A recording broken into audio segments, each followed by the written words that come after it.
Good afternoon. My name is Chris Konetsky, and I'm the group publisher here at Business Publications, which publishes Business Record and DSM Magazine. Welcome to our second of our 2022 Project 515 series, which is being brought to you today by our presenting sponsor, Midwest One Bank, and our supporting sponsor, DLR Group. It's our goal to help you do business better, and today's series is going to certainly help you do that. We're going to be diving into real estate and development today. In our Project 515 series, we're exploring all three aspects of the real estate and development market, including retail, which we did back in June, office this month, and in December, we'll be talking about housing. So thank you for being with us today. The series has a goal of illuminating future challenges and trends throughout the year while amplifying discussions with the region's key stakeholders that are, of course, doing business directly in these sectors, but also with business leaders that are dependent on the health and vitality of the real estate industry, which we all, of course, are.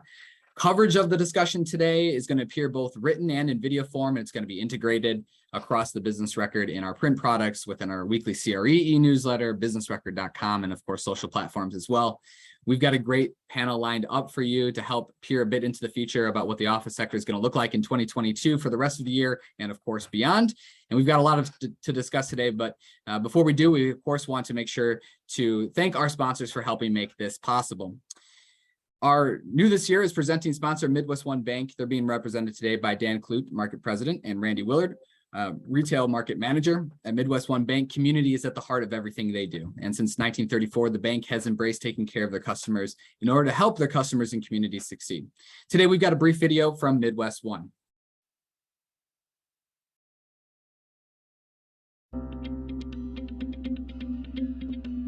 I'm Dan Clute, Market President for Midwest One Bank here in Central Iowa. And I'm Randy Willard, the Retail Market Manager here in the Des Moines Metro. We are honored to be a part of this important conversation as we learn how to better serve our customers here in the Des Moines Metro. Our goal as a community bank is to nurture and support our customers and those who should be, our community. Like many businesses, the pandemic changed the way we worked through our mission, and we shifted our strategy to meet constantly changing demand. On behalf of everyone here at Midwest One Bank, thank you for having us, and please enjoy the event.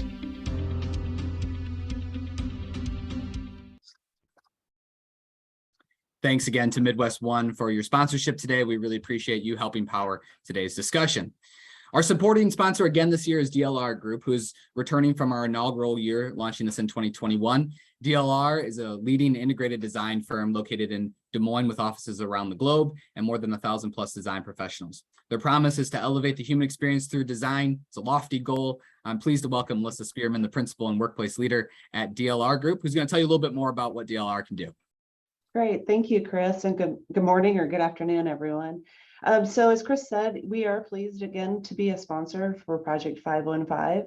As an integrated design firm, DLR Group has established themselves as a leader across our commercial sector, including the workplace and mixed use. With our multidisciplinary design professionals, DLR Group is able to highly specialize expertise toward every project. And as Chris alluded to, we do have 30 locations worldwide, which we do believe the power of design shapes environments that celebrate people at work, including lifestyles of limitless thinking, growth, and well-being. And as stated, our brand promise is really to elevate that human experience through design. But in looking at that, we think holistically about the communities and our clients. So how can we kind of better serve our clients in today's market, especially employees, and how they work in their workplace environment? As you know, we've seen over the past few years, there's been a shift to this hybrid working environment and really creating opportunities to rethink how the workplace is designed and really what holds for the future. So we don't have that crystal ball yet, but as we've been working with our clients and really honing in on the physical workplace environment, we've noticed and responded to really enhancing building features. We know our clients are looking for more amenities, technology, and really an updated infrastructure. And as we've seen also as well, the interior environment has really shifted to really blend from a more home-like office space and really including more of a hospitality feel. So I'm looking forward to today's discussion and hearing from the other local experts on their thoughts on the office market. Appreciate your time and thank you. Thank you again, Melissa, and to DLR for your continued support of our Project 515 series. All right, we're going to go ahead and get things going. Here's how today's going to work. In a moment, I'm going to introduce our panelists. We'll ask a few questions to get things going, but you do have a role today to play as well in helping shape and guide the discussion. You have access to the chat function and also to the Q&A function as well. If there's something you'd like to ask the panelists, feel free to put it in there. We won't be able to get to every single question, but those questions do help guide the types of questions that Kathy is going to be providing to them. The panelists might respond in the chat as well, so feel free to do that. We won't have, all right, let's go ahead and dive in. We all know the so-called great resignation is still in full swing, and a majority of office workers are continuing to request the ability to work remotely at least part of the week. I won't say that I'm in my basement, but I am in my basement today because that's where I built my studio here for our events like this. So those two things, of course, have injected much uncertainty for office users, owners, and communities. Our goal today is to explore that uncertainty a bit and help you and your business try its best to get a pulse on what's in store for the office market, but also to learn about some of the latest design and office use changes that are being leveraged to attract employees back into the office environment. I know we've got a great group of leaders from a wide variety of office backgrounds that are going to help us see what the future holds. So with us today, I'm going to go ahead and introduce each of them. Mark Ruprecht, he's the president of R&R Realty Group. Justin Losner, he's the managing director at JLL. Jackie Nicholas, she's a senior developer for Sherman Associates. Todd Garner, principal at Substance Architecture, and Andy McIntosh at CP Development, Mago. We only have an hour to cover a lot of ground. We're not going to get to everything today. In fact, in a moment in the chat, I'm going to put a link to one of our upcoming events. We're doing a power breakfast that's in person down at the Embassy Club in downtown. That's in September. We'll have some additional information, but I'll put a link in the chat for you. We're going to be talking a lot more about culture at that power breakfast and some of the effects and changes of hybrid work, more from an HR lens. Obviously, the office intersects with that. If you're interested in that, we'd love to see you out there in person for that event as well. So here to kick things off is our very talented and hardworking CRE commercial real estate reporter, senior staff writer, Kathy Bolton. Kathy will be leading the discussion today. I'll chime in from time to time with a follow-up question or two. Kathy puts together our weekly CRE newsletter. She handles all our coverage in the space. I'll put in a plug right now. If you've got story ideas, things that are going on that you would like her to be writing about, feel free to reach out her way. Kathy, welcome. Go ahead and kick things off. Thanks, Chris, and thanks for everybody for joining us. We're going to go around the group and ask this question. Describe in one word, if you were asked today to describe in one word what the office market, what word would you use and why? Todd, we'll start with you. Kathy, I think the one word that for us is give the current state of the office space is reimagine, from everything from how employees, start their day, end their day, arrive at the office, to the various spaces within the space. But it's also, like Melissa mentioned, it's becoming much more experiential and less kind of focused on cubicle work, focus work like that. People want to come to the office, and the space needs to be reimagined for them to be together. So. Thank you. Justin. Yeah, thank you. So I'm a broker, and I don't always do a good job of following the rules. I'm using two words, cautiously optimistic. We've seen a big change in activity over the last year, and I'll talk more from a transaction standpoint through a lot of the discussion, but things are starting to stabilize, which is good. There's certainly still a lot of challenges that we're going to face over the next 12, 24, 36 months, but definitely starting to see an uptick. The logjam is breaking, which I think is good. For 2 years, we had a lot of question marks, a lot of short-term renewals, and that's really starting to change. So cautiously optimistic. Thank you. Jackie. The word I'd use is transitioning. We know where we were. Many places don't quite know where they're going yet, but we're in that transition phase when we're trying to figure out what it will look like on a day-to-day basis.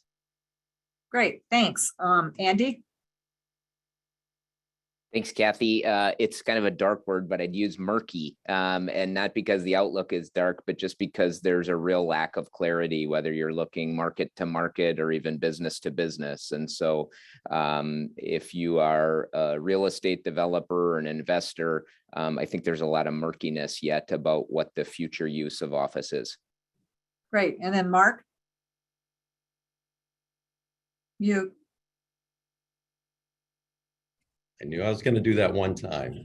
There, that's your one time. I get my one free pass. But first, I just want to thank the Business Record, for doing this event, just to really put a spotlight on commercial real estate and especially the office market. But my word would be really changing. I think a lot of things go through cycles. I mean, certainly office market is changing, whether that's, the hybrid work. I think, leaders want people back in the office. I think that's why, and workers want flexibility. I think that's why hybrids, been working. But, we're in a tight labor market. And I think that, people are looking to say, what can I do in my office space to bring people back? There's also this looming recession a little bit. And so there's a question of, leaders are saying, how do I manage costs, as we enter that? And I think that has certainly an impact, but I think office market, it's certainly here to stay. What we hear a lot of our customers is that, they believe in the work that, that you do in the office, whether that's the collaboration or I need that innovation to communication relationships, to really mentoring and training people, as they onboard. So, I mean, office space is here to stay. It's just going to look a little differently. Todd, I want to go back to you for a minute. You use the word reimagine and experiential. Can you give some examples of how offices are kind of being redesigned to have that experiential component? So I think that before the pandemic, there was the whole idea of how you entered a building, entered an office space was more geared towards to guests and how they would arrive. And as we're starting to see things evolve, it's becoming more about how do you cater to your employees specifically and what spaces do you need to do for that.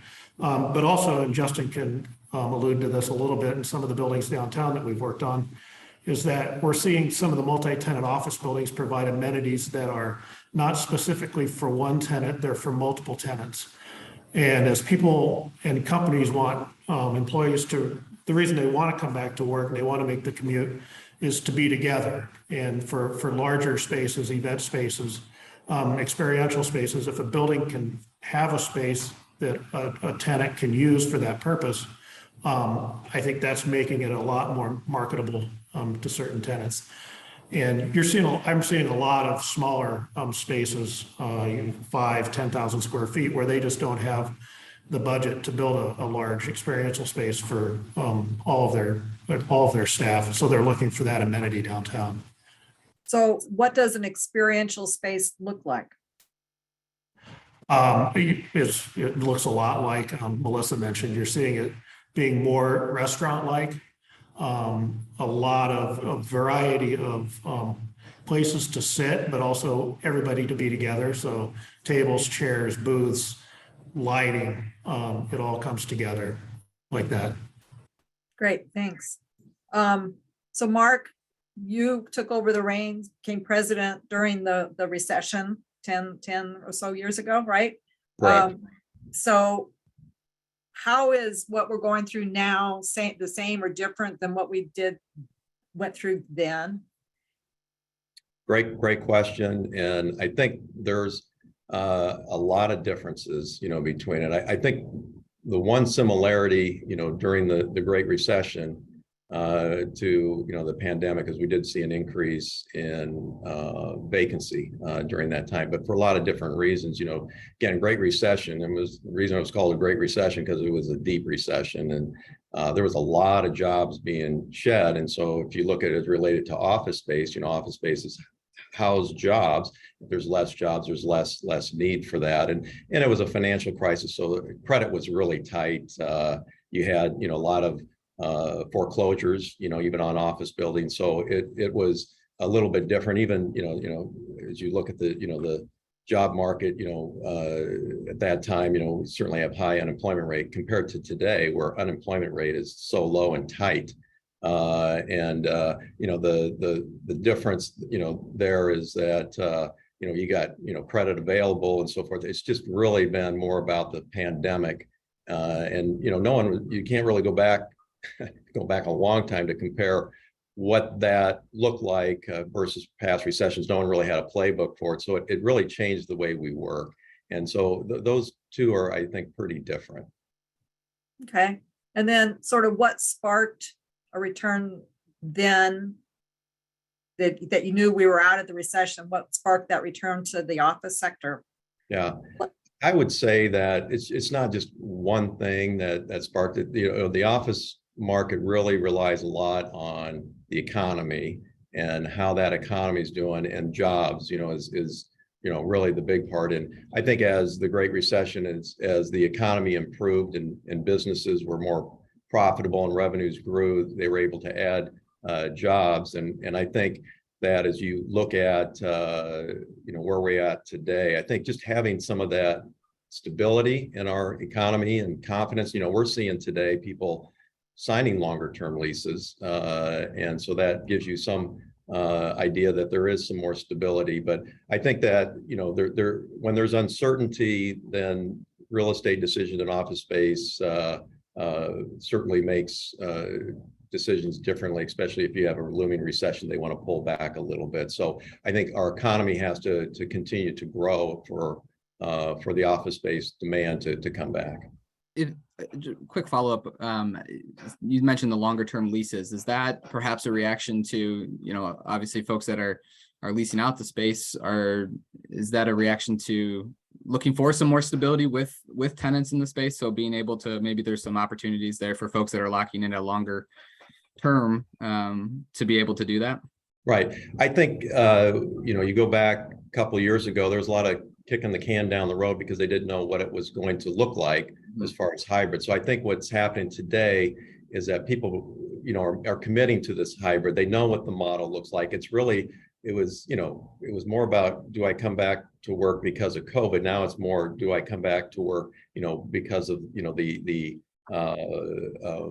reasons why the office, works. So I think they feel more comfortable with what that model looks like. And so they're willing to make that investment and make that longer term, lease term.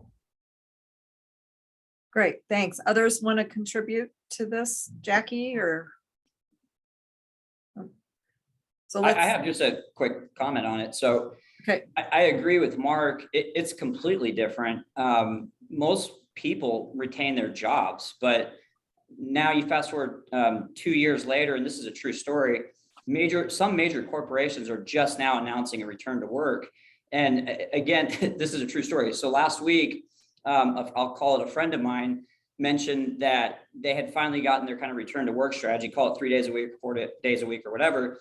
And there was a comment was made of, we're all going out for, drinks tonight. I'm like, oh, they're celebrating getting back together. And they said, no, we're celebrating having to go back to the office. And it shook me. I mean, I literally was surprised. So you still have a very, very strong contingent of people that have gotten super comfy. I'll pick on Chris in the basement or, at home on the couch or wherever. And that is completely different from, the previous recession that we had. So those people didn't have jobs. They were on the couch because they were seeking employment. And today, people still have the jobs. They just enjoy the hybrid. And so, yeah, to Mark's point, hybrid is here to stay. And the impact of the pandemic is lasting. So Justin, I'll let you continue. JLL released its second quarter report recently on the Des Moines office sector. Can you give us some highlights from that? Yeah. Just from a stat perspective, I think, again, what we've seen is an uptick in activity. Mark touched on it. We're absolutely doing longer term deals now. 7, even 10-year commitments are deals that we're tracking. From a pure, vacancy perspective, downtown is about 22%. I think one quick clarification, if you pulled our report, it says like 10 or 11%. That tracks all property. So principal, Wells Fargo, those are shown as 100% occupied.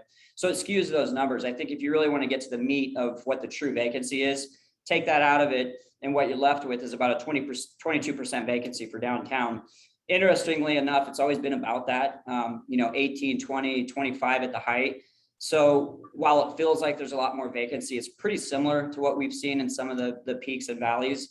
West Des Moines, to me, is really kind of the eye opener. If you, again, peel back Wells Fargo's campus or, whoever else owner occupied stuff you want to take out of it, you're closer to 17% out west. 2 years ago, that was 10. So West Des Moines has definitely felt some pain.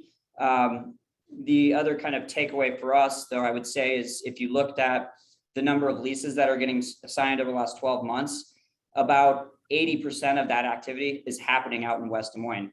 So downtown is seeing much slower velocity than West Des Moines has over the last couple of years. The other kind of final note that we've made in the research findings for Q2 is that we were really tracking a lot of owner occupier traffic. So when finance rates were low, we were representing a lot of clients that wanted to go out and control their real estate for a lot of reasons.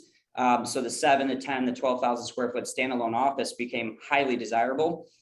Rates ticked up and that slowed down. So we've seen a dip in purchasing activity, started to stabilize a little bit, but I think that's something that we'll continue to monitor, is just this kind of flock to ownership and getting out of what was a leasehold event.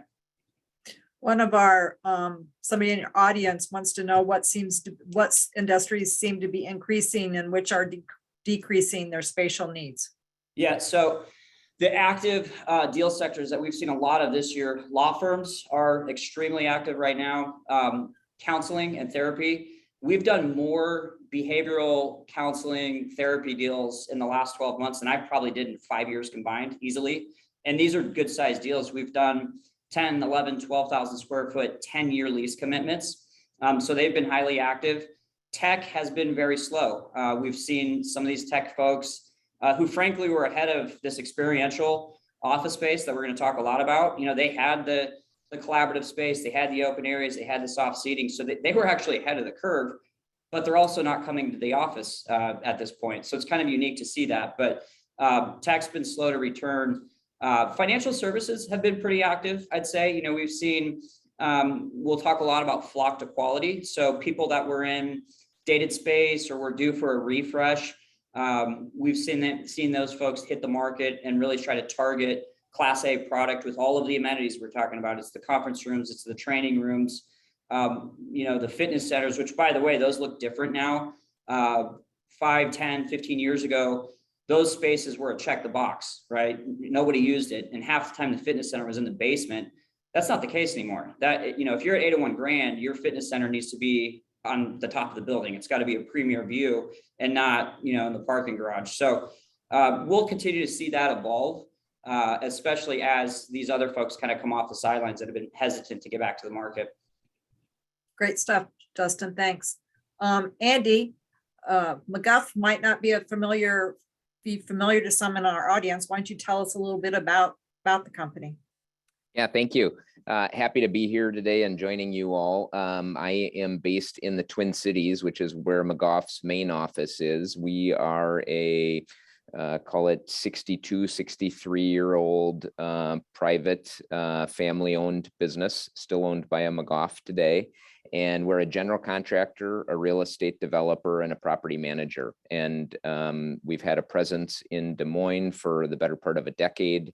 And just within the last year, relocated our office from the Ankeny area down into the East Village neighborhood, where we share a building now with ISG and with Christensen in a fun reconversion of, I was never there, but I understand it was a bar and a nightclub. Maybe Justin can tell us a little bit more about it.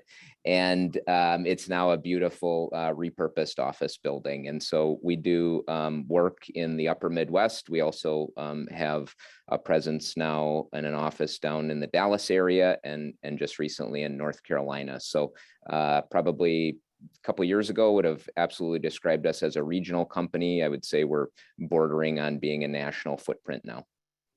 So with that national perspective, what are you seeing in other areas of the country in the office sector, and how is that similar or different than what's going on in Des Moines? Yeah, it's a good question. It's a wide spectrum of answers as you go market to market. I'd say Minneapolis, where I am, we've got a much bumpier road to the return to the office. And I think partly that is we also were dealing with the pandemic, but Minneapolis had a lot of public safety issues around that same time. And that's caused, I think, extra challenges for determining how and when to return to the office. McGough delivered as the general contractor a new downtown tower earlier this year for a Four Seasons, RBC Gateway, JLL's local office are some of the anchor tenants in that building. And we only have one other spec office building under construction now in downtown Minneapolis. And it'll be interesting to see how that project fares. It's right near the Twins Stadium. So Minneapolis, McGough's not looking at any downtown spec office. We do have a suburban site that talks about a lot of the amenities that Todd mentioned earlier, where we're leveraging neighborhood amenities or adjacent amenities as additional incentive and attraction to get people to return to the office. And we'll see if we can put together financing on that. That's the other challenge with new office development today. But then in some of the other markets we're active in, there is a lot of activity. And in a lot of cases, it's either corporate owned facilities that are making changes and renovations and improvements to their existing space or adding on to it to design the build out and create the build out that they need for the way people work into today's environment. And then we've got a couple of our markets where that's a lot quieter, and there's just not yet confidence to spend money until there's more clarity on how their firms or their staff are going to use that space. Thank you. Jackie, this past year, Sherman Associates completed work on a new mixed-use project at Southwest 9th and ML King Parkway. It's got office and commercial. Tell the audience a little bit about that project, and then how would that project fare in today's environment? Sure. Thanks, Kathy. I'm excited to be here today. The office building is unique actually in Sherman Associates portfolio. We're primarily a housing developer with associated commercial development on first floor or as appropriate in the developments. We're located in the Twin Cities. We have properties in Denver, and of course we've been into Des Moines for about 20 years. And this office building is really one of two pure office commercial buildings in our portfolio, the other one being our headquarters. And it's been performing really well. It's a 73,000 square foot building. It has some of those components that Todd and others were talking about. The fitness center, we have, I would argue, one of the best rooftop decks with a view of downtown. And a link obviously to the trail system that goes around Grays Lake and all of those amenities, to say nothing about being located smack dab in the middle of Principal Park and the new soccer stadium. So location, ease of parking, access have driven the leasing of that building. Currently, we are 100% leased on the top floor. Landis Cooperative took the top floor of our building. We have a financial services firm. We have our first floor is 100% leased with construction, IT, and of course our Starbucks and soon to be Table 128. A variety of users, all who found it important to have access to downtown, be close to downtown, and still needed some easily accessible parking for their patrons. Could it happen now? I'm confident that it could, again, because it's a building on the smaller side. It's meant to be multi-tenanted, and I think it's a building that could be replicated and be successful.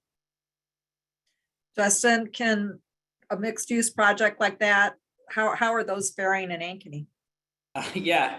Insanely well.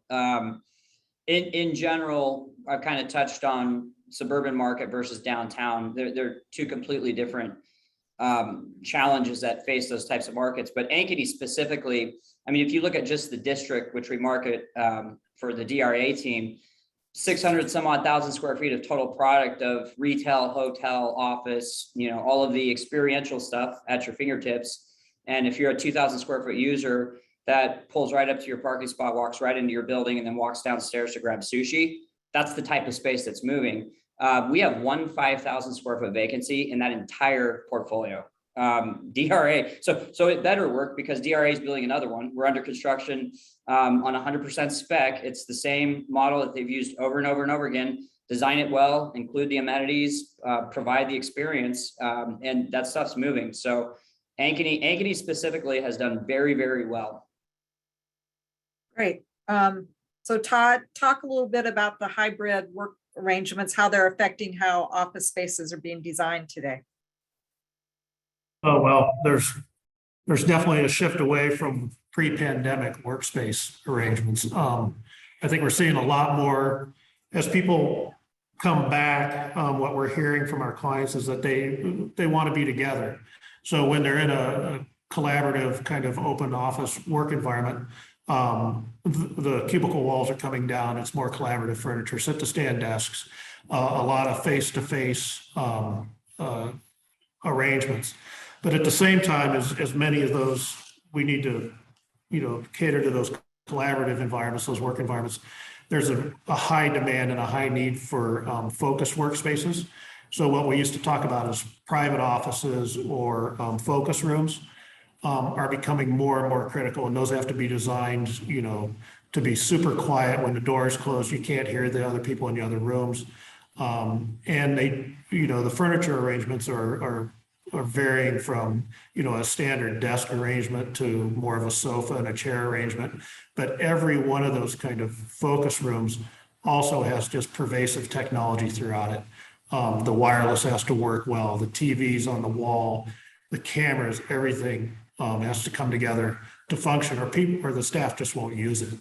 And so that's what we're seeing quite a bit of is as the hybrid work comes back to the market. But I think Justin and some of the others may be able to talk about the metrics of the numbers. I don't see space utilization going down. In fact, it may be going up a little bit because of those amenity spaces, those shared work environments, those experiential spaces, used to call them, the company kitchens, those type of things, but really larger spaces for larger groups. And honestly, it looks like a lot of empty space at certain times throughout the day. But boy, when they're active, the start of the day, the end of the day, at lunch, it's a really exciting thing to see.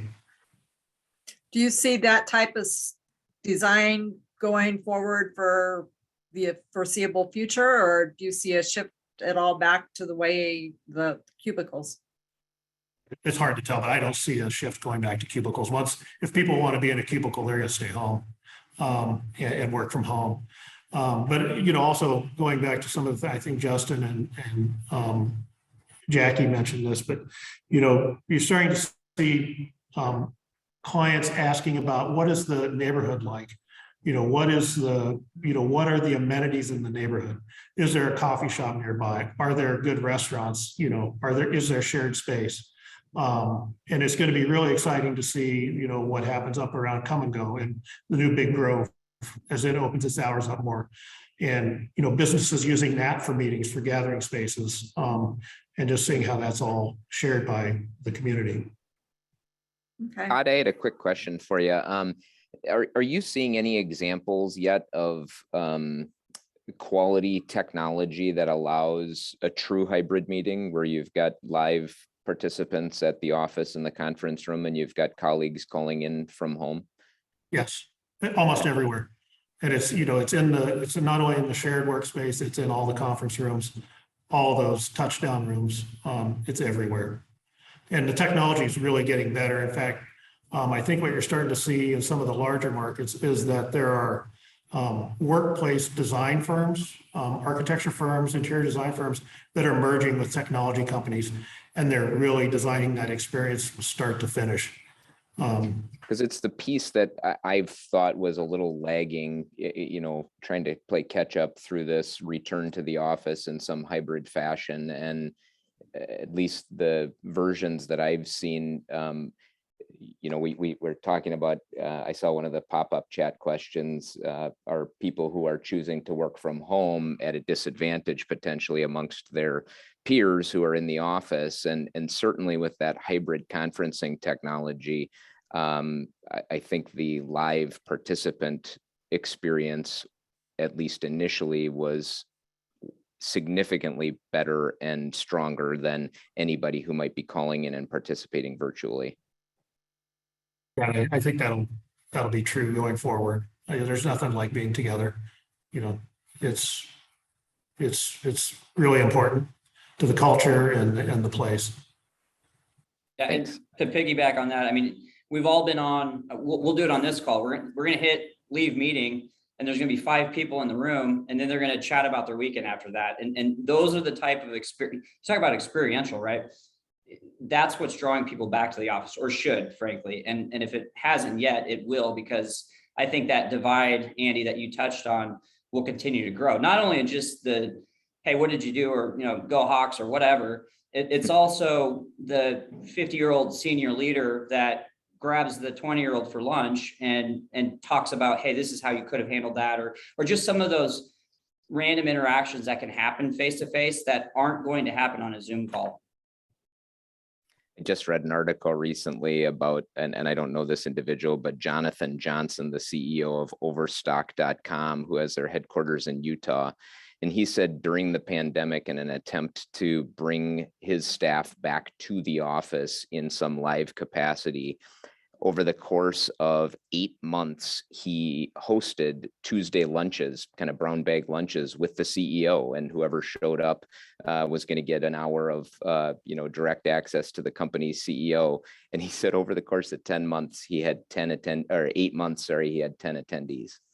So I think it's a huge challenge. And the author of that article said, boy, if, in my young 20s, I got a chance to have lunch with the CEO, I'd have done everything I could to get down there. And just one other thing to add on that, because with the tight labor market, you're looking at that really young workforce coming out of college. And a lot of them had internships that were remote and did not like it. And when you talk to the university professors or the deans of the business school, they're saying that those young people want to be in the office. A lot of it is for that mentoring and training. And so you've got another generation coming up through. I think workers still want flexibility, but I think but they want to be also, in the office, especially that younger generation. Exactly. Great conversation.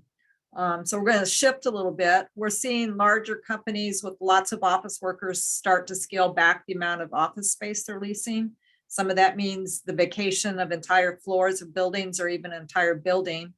More of that could be on the horizon. PwC recently released a survey of 700 US executives and board members, and half indicated that they're planning to reduce their staffs or have reduced their staffs, and 52% said they're implementing hiring freezes. So Mark, what does that mean to the Des Moines area? Sure. As you look at the large companies, Fortune 500, Fortune 1000, I do think that they are having this discussion. One of them has to do with I think 2 factors playing. One, it has to do with the economy and the looming recession. And you've already seen some of these big companies, and one in our market, Wells Fargo, they've made announcements before about having, layoffs. So nationally, you're seeing more and more of that, happening. And certainly that has some impact on the office market because there's less need for office space. I think the other thing with these really large companies, and the other factor that you have to consider, is they've really taken a hard look too at really moving to hoteling. And a lot of our, customers that are, smaller, medium-sized business maybe have not done that, where you have a workspace per employee, whether they're at home or not. But these large companies are really analyzing how many people do I have on that maximum day that I have to have seats for. And it's not a 1-to-1 ratio. Maybe it's a 0.8 to 1 ratio, because only at the most it'd be 80%. I think they're trying to be very intentional with it. Depends on, the work that person's doing or the department, and how frequently that they need to be in there versus not. But it does have an impact on, the amount of space that needs. And that's where you see some of that retraction coming from, is with that hoteling or hot desking, where they don't need as many seats. So Justin, talk about the downtown central business district. We've got about 1.2 million maybe square feet of vacant space, if I did my math right. How's that compared to maybe a decade ago? And sort of what does the future look like to get that space occupied? Yeah. So your numbers are pretty accurate. There's 1 million plus worth of true vacancy in the market, which that's a big number, right? I mean, that'll take a long period of lease up to really absorb that. And here's what makes me a little nervous. How does it compare to the last time? Again, I think I mentioned this earlier. We're about 22% vacant downtown right now. That's not all that surprising. I mean, if you share that in the brokerage community, you kind of shake your head and say, yeah, we're usually around that. I think the biggest difference this round is we've really ran out of the easy conversion stuff. I saw a question pop up in here about, is it possible to convert office to multi? And the answer is absolutely yes. And we've done it and we've seen it happen many, many times. But what I'll tell you is it's a lot easier to do that if you've got a historic project that you can get tax credits on. It's a lot easier to do that if you've got larger floor plates to design the restrooms and the core and everything that you need to make a multifamily project work. And when you take that same model and you try to apply it to a hub tower, a finance or others, it can be done. It's just not as easy. And frankly, it's not as inexpensive. So cost is going to drive that. I know we're going to talk about inflationary pressures a little bit at some point, but that's what makes me really nervous. I don't see this huge push that can reasonably happen for these mid-rise buildings where a lot of the vacancy is at to convert. Now, all of that said, the quality products, the projects like Jackie mentioned, that stuff's going to lease. If you can get the 3,000 to 5,000 square foot user, as soon as the corporates really come back in full force, you're going to start to see that inventory pick up. But it's got to be quality space. And again, you talk about traffic patterns. So we track badge activity at 801 Grand, and I'll tell you, in our offices, full disclosures in this building, on Monday, we'll average somewhere around 600 people. That's about, call it 60 to 65% of what we were pre-COVID. Tuesday through Thursday, we're hitting 1,000. And to Todd's point, principal was pretty wise. They invested on soft seating throughout all 3 floors, kind of the public facing part of this building. Tuesday through Thursday, people are eating lunch down here. There's activity, there's action. It feels alive. It feels vibrant. Friday, everyone's working from home. But the funny thing is, if you go to grab lunch at Central or whatever, everyone's in shorts and flip-flops today, but they're downtown. So there's still activity at the street level. It's just not in the office space. So again, I think that's the hybrid work having an impact on where people are actually working. So I'm optimistic that we'll get through it, but we're going to have to get really creative. People like Todd are going to have to figure out how to design inexpensive options if you're going to take a large B- 80% vacant office building and convert it to multi. So we're going to go around. I want to talk a little bit about new office space development. We've got about a little bit, 36,000 square feet now being developed. So I want to go around the horn, sort of what's the outlook for new office development in the Des Moines area over the next 12 to 18 months. Jackie, we'll start with you. Sure, I'm always eternally optimistic. You talk to me about housing downtown and I'm like, oh, I'm all for talk about office. I'm like, yeah, I'm optimistic. And it just has to be the right product. Any very, very large spec office is probably going to struggle, but there's definitely room for spec office or an office building that has one tenant secured that's multi-tenant. Again, as we've reiterated, that has the amenity space that allows the tenant flexibility. There's still room. There are people looking for space. There's small users, there's medium users, and we're going to have larger users that can't fit into the footprint of the large office buildings that are vacant, that are going to be looking for space. Downtown is healthy, as are some of the suburb centers, and I think we'll continue to have new office product pop up. Todd, what are you seeing about new office products? we're seeing mostly our new office work is much smaller and boutique-y and mostly in West Des Moines. Really high-end space. But also downtown, it's the reclaiming of those buildings like Justin mentioned. 611 Fifth Avenue that NAPRE developed, where White's is located now. How do we take those existing buildings and turn them into something special, turn them into destinations where companies want to relocate to? And it's that type of activity that we're really seeing. Okay, Andy? Tap dance around your question. McGough is not currently looking at any office development in the Des Moines market. We're focused on industrial development in the Des Moines market right now. I did talk to Jake Christensen, who was the developer of the 217 Second building that we're in. I think he'd love to find other opportunities like that. And it echoes what Jackie has said and what Todd has said, which are boutique-y, serving a smaller sized tenant. But those tenants so far are demonstrating that they're willing to pay a premium, and the per square foot rate is less of a concern for them on the size of space that is being contemplated. The larger products that are catering to the larger tenants, there's no clarity yet for that. And certainly, even if you get a little bit of clarity, I think the lender community needs some data points to, have some optimism about what the long-term return to office scenario looks like before they're able to get comfortable financing a project like that. Okay, Mark, what's your forecast for new office? Yeah, and for R&R, actually, we've got an office park in Omaha that we're actually building a medical office building. So medical, you're going to find those niche needs for people, and people are willing to spend, money still on their real estate. And somebody asked earlier about rent bumps and so forth. You're still seeing that.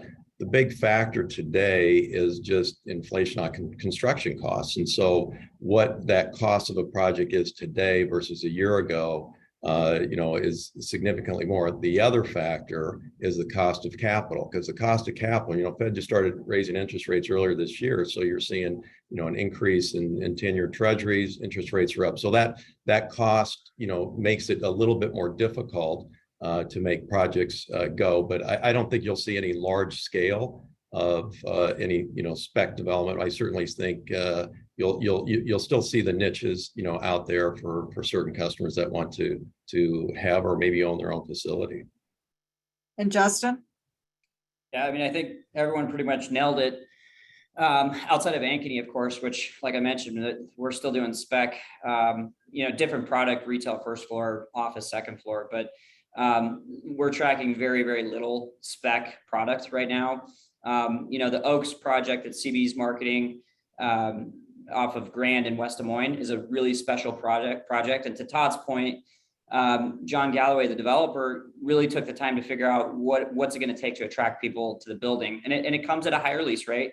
But, again, people are starting to get more comfortable with that. And part of what makes that happen is the willingness to commit longer term. And, to Mark's earlier point, I think a lot of, especially smaller companies, if you go to the Fortune 100, 500s, they're still kind of working through it. But the small to mid-range folks, they feel like they're kind of there, right? And now they're to a point where they're willing to sign up for those longer terms. Yes, there are lease bumps. Yes, it's actually a little bit more expensive. You'd think, the sky is falling, there's all this vacancy, so I should be able to get a deal. That's actually a huge challenge for us, and kind of explaining that, that's not necessarily the case. There certainly is vacancy, but if you're 3, 5, 7, 10,000 square feet, there aren't quite as many options as you might immediately think. And we haven't seen market rates crash or anything like that. So there's more stability there than you'd think. And again, I think if you've got a really strong project, you'll find a tenant.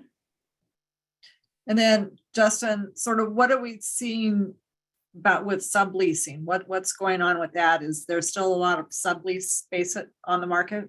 Yeah, so just from a stat perspective, we're tracking about 15 spaces available for sublease throughout the metro. about 265,000 square feet of total space, call it.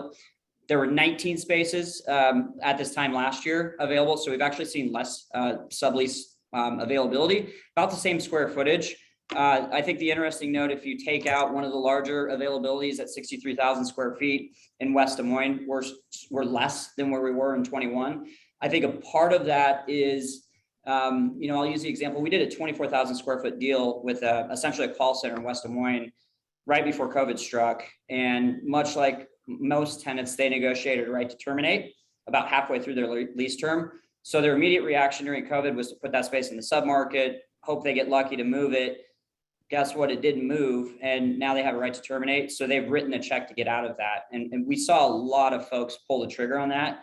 So while there are fewer sublease availabilities, they've just converted to a direct vacancy in a lot of cases. And on a 24,000 square foot space, that's a large transaction if it happened in one shot for this market. So the landlords who have invested in the amenities that we've talked about and have figured out how to multi-tenant into smaller 3,000, 5,000 square foot spaces where the velocity is at, those spaces will still move. But overall, I think a lot of companies really kind of figured out, what their footprint is. And so we're not expecting a huge surge in sublease activity. One area where I'm a little nervous, it's not really sublease space, but I still believe there are major companies in this market that have excess capacity. And whether or not some of these corporately held campuses decide to convert that to third-party space will and could have a pretty big impact on vacancy, direct vacancy. Well, thank you, Justin, for that. And you actually keyed in on something here. We're going to give you each a chance to give a final closing thought. And what I'd love each of you to do is to think about an indicator perhaps that you're going to be watching as we're moving forward here to kind of help suss out what might be in store for the office markets we're moving forward. Justin, you talked about looking at those corporate owners and what they might be doing with their space, and you might have another one, so we'll give you a chance to give another one there, but also give everybody a chance to give a closing thought. While they think about their response here, we want to give, if you enjoyed today's program, we want to give you a chance to dive in deeper. Really, today is just the start. There's so many additional ways that we know that we can be helping you understand what's going on in the real estate market now and into the future. As I mentioned, this is the second panel of our Project 515 series. We have 3 sessions this year. Our final discussion is going to take place on housing, and that's going to be on December 1st. You can register for that at businessrecord.com/events. Registration will open in November. A couple things coming up here very shortly as well. We've got one additional virtual event on August 30th. That's Iowa Stops Hunger. We're going to be learning from businesses across the community that are doing great things to help combat hunger in the community. Then we've got 2 in-person opportunities. I mentioned the Power Breakfast earlier today on organizational culture in a hybrid world. Some of the questions, you can see how that starts intersecting really closely with the office segment and with the market. I think that's going to be a really good indicator for us as we start trying to see how and when people are bringing back to the office, how that's going, what that's doing for their office culture, both short-term and long-term. Then on September 29th, we're going to be out at Hoyt Sherman Place for our 90 Ideas in 90 Minutes event. That's always a great one. You're going to hear a lot of great strategies and ideas of ways that you and your business can continue to do business better. If you're interested in leveraging any of our conversations or things like this, of course, we'd love to have you reach out my way. My name is Chris Koneski again, and I'm the publisher for Business Record. You can reach out my way. Also want to make sure that you're aware about our annual real estate magazine. This came out in April, a lot of great material in there that's still going to be relevant today as well. Senior staff writer Kathy Bolton and our whole team worked really hard to bring that project to you. You can find out more at businessrecord.com/AREM. And of course, we want to stay plugged in with you each and every week with what's going on in the commercial real estate industry. And Kathy does a great job putting together our series newsletter. That is a free product. You can reach that at businessrecord.com/sign up.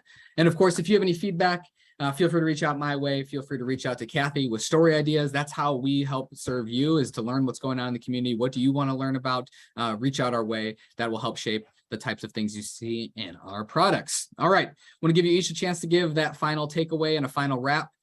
So let's go ahead and we'll start with Andy first. Thanks, Chris. I would say unemployment. I think if unemployment continues to stay very, very low, I might not provide a lot of clarity to the office market, but I think it cures a lot of concerns about recession. And so I'm going to keep an eye on unemployment rate. Great. Jackie. I think in the next 6 to 12 months, there continue to be opportunities both for businesses to zero in on what kind of a work environment they're going to transition into with their employees. And there's an opportunity for building owners to meet those needs.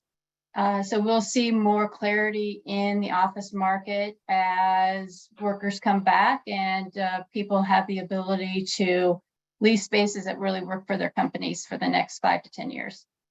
Great. Todd?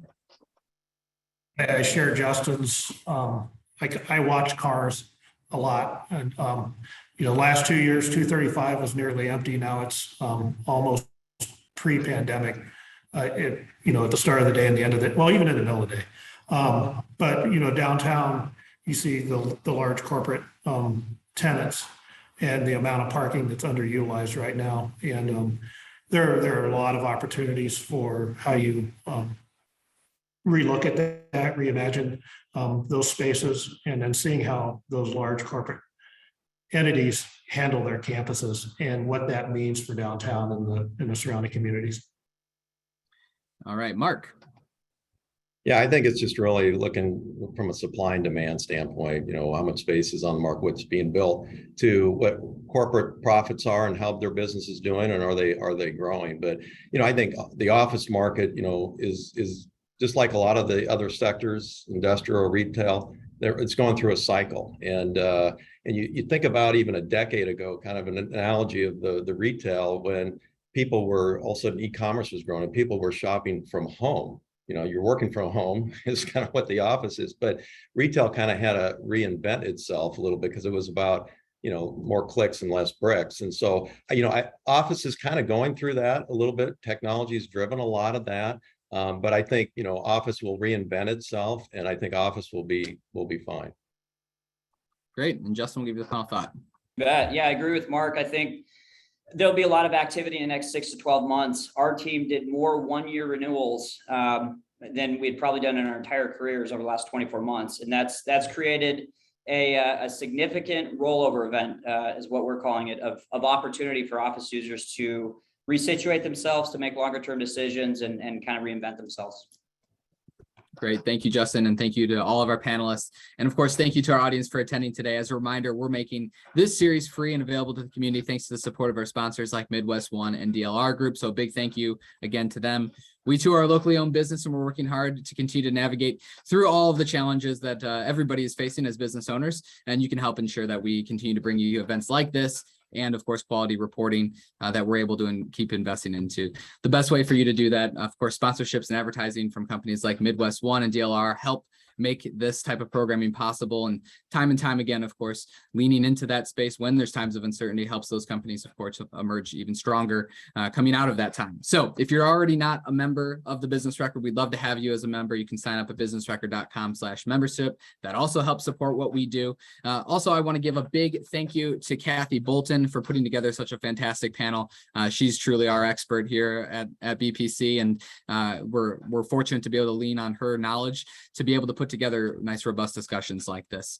And of course, to our speakers, we're so grateful for your expertise today and your forecasting abilities. I know when we put you on the hot seat and ask you to predict what's going to happen, we know that that's a tough spot to be in sometimes, but you all handled it with grace today. So we really appreciate you taking the time and energy to do that. It's no easy job to do that, and we really do appreciate it. If you got a chance in the chat, give them a big thank you. We'll make sure that they're seeing that as well. Thank you again. My name is Chris Konetsky, and we're working hard every day on Project 515 and our other efforts around real estate and development to help make sure that we're helping build and strengthen the community as well. If I or our staff can ever be of any help in your efforts to help you build your business, please reach out our way. Thanks again, and have a great afternoon.